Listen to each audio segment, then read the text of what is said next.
मेरे पापा की पोस्टिंग चमोली नामक गांव में हुई थी। हम भी उनके साथ चमोली में एक नए घर में शिफ्ट हो गए। हम इस जगह पर नए थे। उस रात मैं और मेरी बहन संगीता कमरे में अकेले सोए थे। मेरे मम्मी पापा दूसरे कमरे में सोए थे। नए घर में हम दोनों को नींद नहीं आ रही थी। बड़ी मुश्किल से हम सोए कि तभी अचानक आधी रात को मेरी नींद खुली।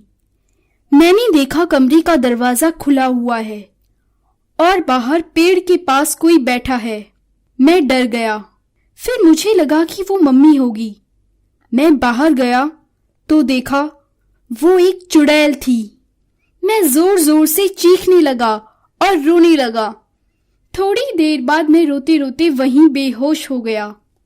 मेरे बेहोश होने के थोड़ी देर बाद मेरी बहन संगीता की नींद खुली और बाहर का दरवाजा खुला देख और मुझे बिस्तर में ना देख वो बाहर आई। उसने जो दृश्य देखा वो बहुत भयानक था। वो चुड़ैल मेरे सर के बाल नोच रही थी और उन्हें निकालने की कोशिश कर रही थी। संगीता उसे देख जोर से चीखी और बेहोश हो गई। वो चुड़ैल संगीता की चोटी काटकर ले गई थी। सुबह होने पर जब माँ पापा ने यह देखा तो वो हैरान रह गए। उन्होंने आसपास के गांव वालों से पूछताछ की तो पता चला उस गांव में चोटी वाली चुड़ैल का साया है। जो कोई भी उसे देखकर रोता या चीखता है वो उसकी चोटी काटकर ले जाती है। इससे उसकी शक्तियां बढ़ती है। चोटी वाली चुड़ैल का साया सुन मेरे पापा ने नौकरी छोड़ वापस शहर जाने का निर्णय लिया। पर फिर शहर जाकर क्या करेंगे, ऐसा सोचकर वो गांव में ही रहे और गांव में रहकर उस चुड़ैल के साये से गांव को मुक्त करने की सोची। मेरे पापा पास के मंदिर में पुजारी के पास गए। उस पुजारी से पता किया तो पता चला कि कई साल पहले गांव की पंचायत ने एक लड़की की चोटी कटवा दी थी क्योंकि वो किसी लड़के के साथ प्रेम विवाह करके आई थी। उस लड़की ने गांव के चौराहे पर आत्महत्या कर ली थी।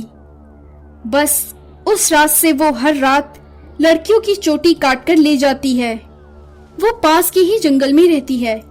अगर उस चुड़ैल से कोई बिना डरे बात करे तो पता लगा ले कि उसे क्या चाहिए, ताकि वो गांव से अपना साया छोड़कर चली जाए और फिर कभी ना आए। पुजारी से ये सब जानकर पिताजी ने गांव को चुड़ैल मुक्त करने का निर्णय लिया। पुजारी ने पापा को बताया कि गांव में किसी की भी हिम्मत नहीं होती कि वो उस चुड़ैल से सामना करे, क्योंकि उसकी मौत का जिम्मेदार गांव का हर व्यक्ति है। मेरे पापा ने उस रात उस चुड़ैल का सामना करने की सोची। रात को पापा को वो चुड़ैल दिखी। पापा ने चुड़ैल से पूछा, तुम्हें क्या चाहिए? तुम्हारे चोटी काटने से मेरी बेटी बीमार है, वो मर भी सकती है। उसकी तबीयत बिल्कुल ठीक नहीं है, वो अभी भी सदमे में है। क्या तुम ये चाहती हो कि गांव की बाकी लड़कियां भी तुम्हारी तरह मर जाएं? चुड़ैल बोली, मैं मेरे अपमान का बदला चाहती हूँ। जब तक मैं पूरे गांव से बदला नहीं ले लेती मैं गांव को नहीं छोड़ूंगी। मुझे मेरा सम्मान वापस चाहिए। ऐसा कहकर वो गांव से गायब हो गई।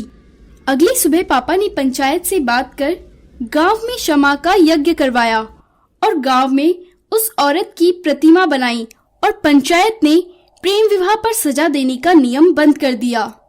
उस दिन के बाद मेरी बहन ठीक हो गई और गांव में वो चोटी चुड़ैल फिर कभी नजर ना आई। ऐसी ही और कहानी सुनने के लिए हमारे चैनल को सब्सक्राइब करें और लाइक बटन दबाना ना भूलें।